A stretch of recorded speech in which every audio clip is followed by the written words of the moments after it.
श्रीमद्वाल्मीकि रामायण किष्किंधा कांड अध्याय 9।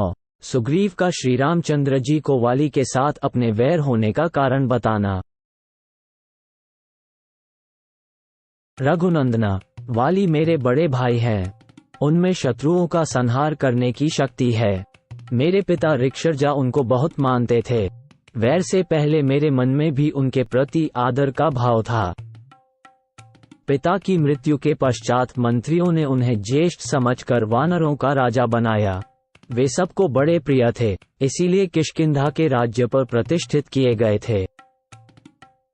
वे पिता पितामहों के विशाल राज्य का शासन करने लगे और मैं हर समय विनीत भाव से दास की भांति उनकी सेवा में रहने लगा। उन दिनों मायावी नामक एक तेजस्वी दानव रहता था, जो मय दानव का पुत्र और दुंदुभि का बड़ा भाई था।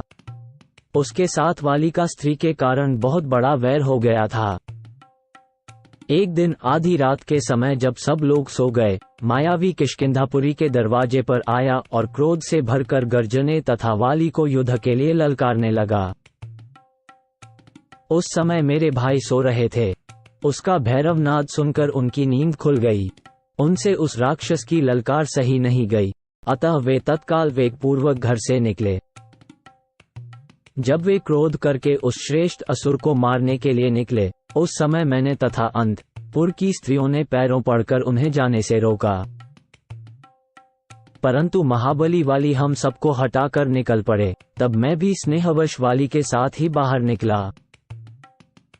उस असुर ने मेरे भाई को देखा तथा कुछ दूर पर खड़े हुए मेरे ऊपर भी उसकी दृष्टि पड़ी। फिर तो वह भय से थर्रा उठा और बड़े जोर से भागा। उसके भयभीत होकर भागने पर हम दोनों भाइयों ने बड़ी तेजी के साथ उसका पीछा किया।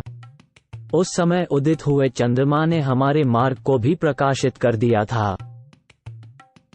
आगे जाने पर धरती में एक बहुत बड़ा बिल था, जो घास फूस से ढका हुआ था। उसमें प्रवेश करना अत्यंत कठिन था। वह असुर बड़े वेग से उस बिल में जा घुसा। वहां पहुंचकर हम दोनों ठहर गए। शत्रु को बिल के अंदर घुसा देख वाली के क्रोध की सीमा न रही। उनकी सारी इंद्रियां क्षुब्ध हो उठी और वे मुझसे इस प्रकार बोले,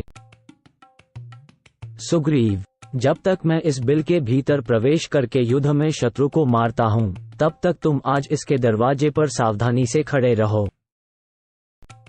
ये बात सुनकर मैंने शत्रुओं को संताप देने वाले वाली से स्वयं भी साथ चलने के लिए प्रार्थना की, किंतु वे अपने चरणों की सौगंध दिलाकर अकेले ही बिल में घुसे।